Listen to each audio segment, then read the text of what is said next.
Still, there has been audits, and it has been proven that actually it is not tamper-proof.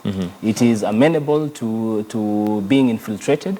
And I think that is one area the government really needs to look at, because a lot of money has been lost through Absolutely. IFMIS. And well, one is left wondering whether some of these weaknesses are actually weaknesses by design, or they're weaknesses because somebody did not do their homework. But looking at the amount of money that has been lost and the ways that it has been lost, then one would be tempted to think that it is actually by design. Certainly. There'll be no any other thought other than that this has been by design, because those who are in charge of that system have deliberately manipulated it to occasion such losses. And even the instances where the tracks, the records of that payment have been deleted.